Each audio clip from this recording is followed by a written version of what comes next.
You came back. I know. I saw it. That quiet, almost embarrassed way you reappeared, like someone who'd been away at a funeral and isn't quite sure how to re-enter the room. Like you owed the world an explanation for the inconvenience of your absence. You came back, and you checked to see if anyone noticed. And most of them didn't. And you told yourself that was fine. You smiled and said it was fine. And some small, unexamined part of you agreed to keep pretending the fall never happened at all. Here's what nobody told you about comebacks. Nobody who actually understood them anyway. They're not about return. They were never about return. The whole world has fed you this warm, cinematic idea of the comeback. The crowd, cheering, the music swelling, the triumphant return to the stage, the moment when everyone who doubted you lines up to feel appropriately ashamed of themselves. Lovely little story. Makes excellent theater. The problem is, it's a lie. Not a kind lie. The kind of lie that gets told to people who are still measuring themselves by the audience's reaction instead of the silence that happened before it. A comeback, a real one, not the kind that gets applause, happens underground. It happens in rooms nobody watches. It happens in the pause between giving up and deciding not to. And the most interesting part is that the people who staged the greatest ones, they weren't performing for anyone. They were just continuing. Stubbornly, quietly, almost rudely continuing. You started continuing. That's why you're here. That's why you're watching me instead of sleeping. So let me tell you what you actually are. Not what they said. Not what the fall convinced you of. What you actually are. Because I've been paying attention. And unlike most people in your life, I find your particular situation genuinely fascinating. Let me tell you something about the moment after the fall. Not the dramatic part. That part everyone talks about. The part nobody talks about. The part nobody talks about is what happens 2 weeks later, when the emergency is over, when the people who showed up in the crisis have quietly resumed their regularly scheduled lives, and you're sitting alone in a version of your own existence that looks almost identical to the one before. Except something is very slightly wrong with everything in it. That's when it starts. That specific creeping, entirely private shame of a person who has failed at something they cared about. Not the explosive shame. That's almost easier. You can rage at explosive shame. This is the low-hum kind. The kind that just follows you around from room to room, tapping you on the shoulder every time you open an app and see someone who is doing the thing you were going to do. The thing you were supposed to do. The thing you told people you were going to do, which was its own particular mistake, wasn't it? Because you told them. You were enthusiastic. You were visible. And then you weren't. So now there's the added layer of performance debt. Not only did you fail, you failed publicly. And now every conversation requires its own small theater of nonchalance. Oh, that. Yeah, I moved on from that. New direction, actually. You got very good at delivering that line. You said it enough times. It started to sound like something you believed. Almost. I know someone, deeply serious man. Profoundly committed to showing up at exactly the right moment, who once decided the best way to prove himself wasn't to speak, wasn't to explain, wasn't to defend himself. Against the narrative the city had started writing about him, he'd just disappear into the work.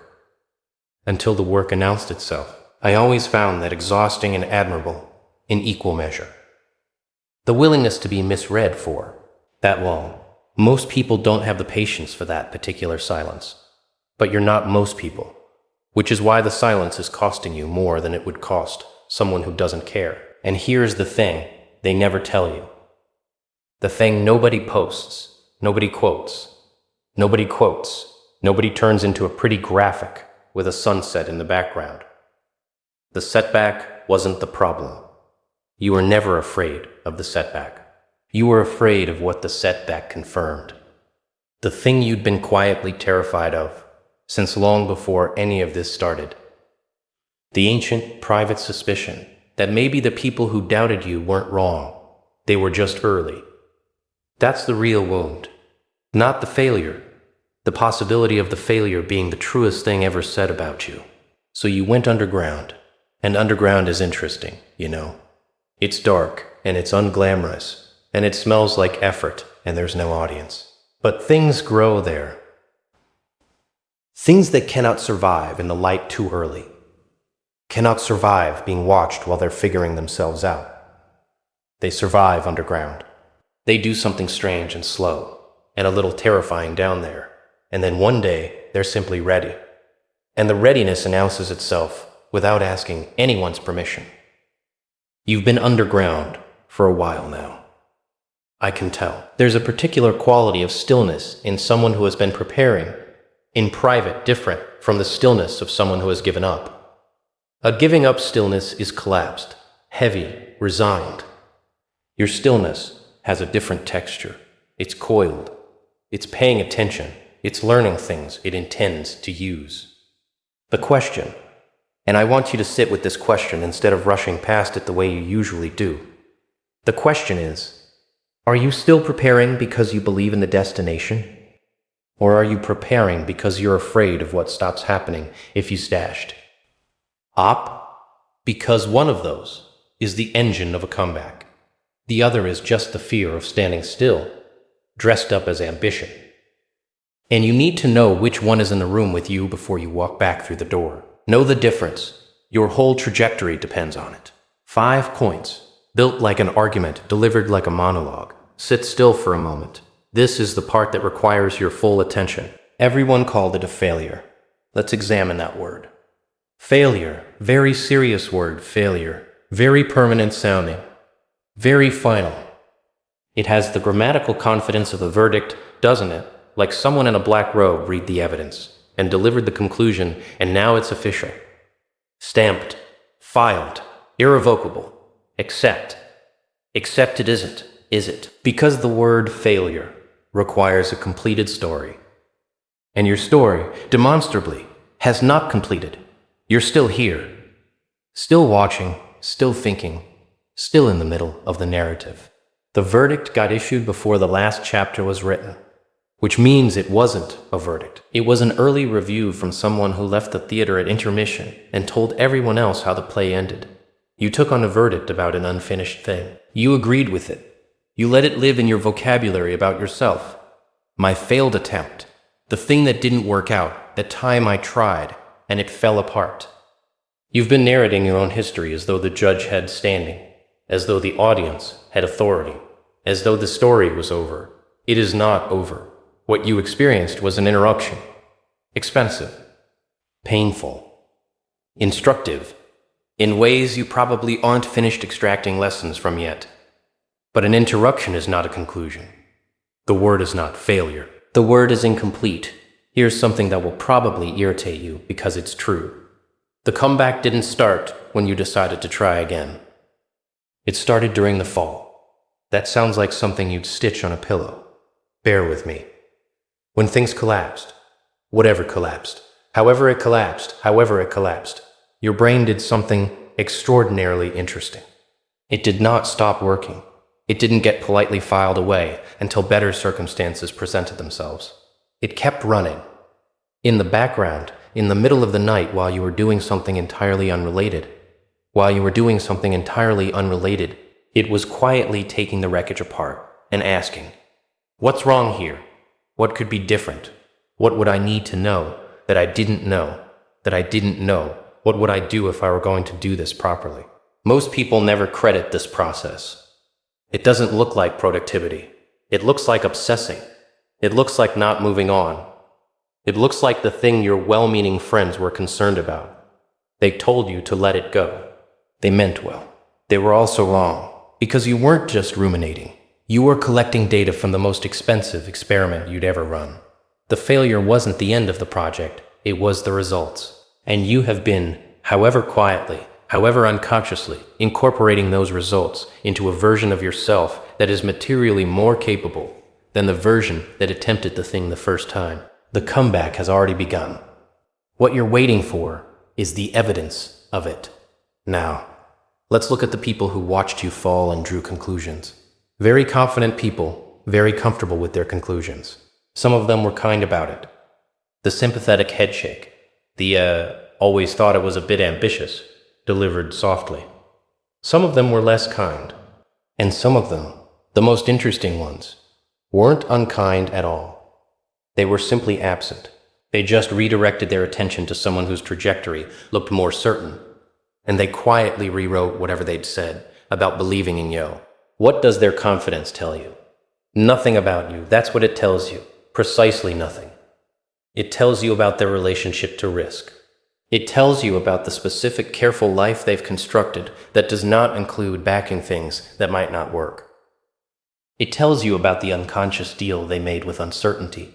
I will not take the large swings, and in exchange, I will be permitted to be correct about the people who did. There is a specific pleasure in watching someone fall when you quietly suspected they would. I have witnessed it many times. It's not malice. Well, sometimes it's malice, but mostly it's relief. The relief of the person who didn't try, watching the person who did, and finding them confirmed in their caution. I knew a man, very principled, very consistent about his own moral architecture, who spent years watching the people around him make choices he'd never make, take risks he'd never take, and he said almost nothing. He just kept being right, being reliably, quietly, enormously right. And I always found his version of virtue a little suspicious. Virtue that never cost you anything starts to resemble something else entirely after a while. I leave it to you to name what. The people who judged your fall? Their judgment is a mirror. It reflects their ceiling, not yours. Here is something nobody with a recovery narrative ever says clearly, because they're too busy being grateful. The fall made you dangerous. Not dangerous in the way that sounds dramatic. Dangerous in the specific practical sense of a person who has information that people who have never fallen do not possess. You know what doesn't work. You know why. You know where the architecture of the attempt was weak, which relationships were contingent, which assumptions were unfounded, which part of you was performing, confidence, rather than actually having it. You have, embedded in your muscle memory, the exact coordinates of the mistakes. Most people who've never failed, significantly, are operating on theory. You're operating on data. There is also this: you are no longer afraid of public failure in the way you were before. You've survived the thing you were most afraid of. Not survived it in the sense that it didn't hurt. It did. But survived it in the sense that you are still here, still thinking, still watching this, still capable of the next attempt. The catastrophe happened, and you remain. Which means you have empirical evidence that you are more durable than the version of you that walked into the first attempt. That evidence is not small. That is the most important competitive advantage you carry into the comeback. The people who haven't fallen yet, they're still afraid of the fall. You're not. That difference is worth more than they know. There are two kinds of people coming back from a fall. The first kind comes back with the wound still open, still seeping, still informing every decision. A little bit desperate, a little bit reactive, still trying to prove something to someone specific, still checking over their shoulder to see if the people who doubted them are watching yet. That comeback has energy. It has momentum. It is also fragile in a specific and predictable way because it is still, at its root, oriented towards someone else. It is still a performance. Just a different audience. The second kind comes back with the wound acknowledged, incorporated, metabolized, not healed. Healed is not the right word. Healed implies it no longer affects you, and that would be both false and wasteful.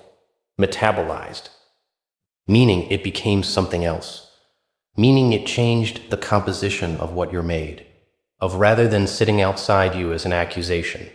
This person does not come back to prove anything. They come back because the thing they're building requires them to continue. The distinction sounds subtle. It is not subtle. It produces entirely different outcomes. I'll tell you which kind of comeback lasts. The second one, every time. Because the first kind, and I say this with genuine, careful observation, the first kind eventually runs out of wound. The fire of resentment is real fuel, but it's finite fuel, and when it burns down, it leaves behind something charred and confused and wondering what happens next. The second kind has a different energy source entirely. It doesn't need the audience to doubt them. It doesn't need the memory of the fall. It doesn't need vindication. It just needs to continue. Hold a knife in panic and you'll cut yourself. Hold it with intent, quiet, cold, patient intent, and it becomes a tool. You know which one you're capable of. You came back. Now decide how. I told you, I don't give advice. Advice is for people who haven't done the thinking yet. What I give you instead are 4 posture shifts, 4 changes in how you relate to the situation. Not a to-do list, not a strategy deck, not a roadmap with milestones and KPIs. Posture. The internal disposition of someone who has decided something fundamental about themselves. The first thing you do is change the words you use about yourself in private. Not the words you say to other people, they'll follow later. The ones inside the room nobody hears. The ones you use at 2 a.m. when the thing isn't working and the fear starts to talk. The words stop being I failed at this. They become I ran an expensive experiment with incomplete information and I now have significantly better information. The words stop being I'm starting over. They become I'm beginning the second attempt with the skills and data from the first. The words stop being nobody believes in me anymore. They become the audience. For this chapter is smaller and more accurate. This is not positive thinking. Positive thinking is a way of lying to yourself pleasantly.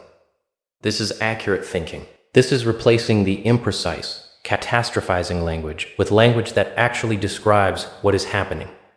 Language that is true and also useful. There is a difference between true and useful, and the remarkable thing is that in this case, the accurate version is also the more useful one, which should tell you something about what failure was. Not an accurate description, an emotional interpretation dressed up as fact. Replace the words, do it every time. It won't feel natural at first. It will feel like a small, pedantic argument with your own brain. Keep arguing. Not every room you're in was built for you to succeed. Some rooms, and by rooms I mean relationships, social contexts, professional environments, recurring conversations, some rooms have a ceiling installed in the architecture. Not on purpose, most of the time. Nobody sat down and designed a room specifically to limit your range. They just built it for the people it was built for. And you happen to need more space than it offers. You need to walk those rooms and look at the ceilings. Where are the environments that reward the behavior you're supposed to suppress? Where are the relationships that begin with the assumption that the fall is the definition? Where are the recurring conversations that always end in a version of just be realistic, delivered by someone whose realistic is a euphemism for their own limits? I'm not telling you to burn anything down. I'm not telling you to leave, to cut off, to dramatically exit. I'm telling you to see it clearly, to know when you walk into a low-ceiling room that you are choosing to hunch, and to consciously stand back up when you leave, because the greatest damage those environments do isn't in the moment, it's in the posture you forget to correct after you've left. Know which rooms require you to make yourself smaller, and know that you don't live there. The next time someone references your fall, subtly, overtly, with sympathy, with that particular brand of concerned curiosity that is mostly curiosity, you have 2 sentences. Internal, not a script you deliver to them. A script you deliver to yourself in the 2 seconds before you respond. The sentences are, this is their ceiling, not my altitude. I don't owe this moment an explanation, not aggressive, not defensive. You don't harden when they say it. You don't flinch. You don't produce the entire evidence file of your preparation. You respond from a place that has simply already incorporated the fall, already accounted for it, already moved past it. Not because it didn't hurt, but because it is no longer the most interesting thing happening. That quality, the quality of someone who has genuinely moved through something rather than away from it, is impossible to perform. You can't fake it. People can smell the difference. But if it's real, it communicates something that no explanation ever could. This is the last one, and it is the simplest one, and it is also the hardest one. The ownership statement is not something you say. It's not a mantra. It's not a post-it note on your mirror. It is the decision that happens in one particular moment. The moment before you begin again. The moment where you look at the thing you're about to attempt and you make a quiet, private, entirely unsexy decision. I am not attempting this to show anyone anything. I am not attempting this to restore a reputation. I am not attempting this to get back something that was taken.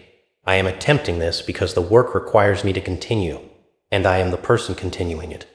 And that is the complete explanation. Hacks it. That's the whole thing. Everything else, the recognition, the vindication, the moment when someone says, I was wrong about you, all of that may or may not come. And when it does or doesn't, it won't be the reason you showed up, because you already decided what the reason was. The people who came back strongest, quietly, consistently, without announcement, they made that decision. You can make it right now. You don't need to be ready.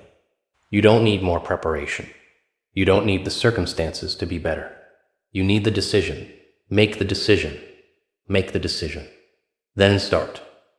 Here's the thing about the system you've been operating inside, and I want to say this carefully because it matters in a way that goes beyond this video, this topic, this particular Tuesday night when you happen to find yourself here. The system was not designed for people who come back. Oh, it accommodates them after the fact. Celebrates them, actually, once the comeback is complete, and the risk is gone and the story is safe to endorse. The world loves a finished comeback. It's very comfortable with the narrative of it once it's already happened. What it is deeply, structurally, architecturally uncomfortable with is the comeback, in progress.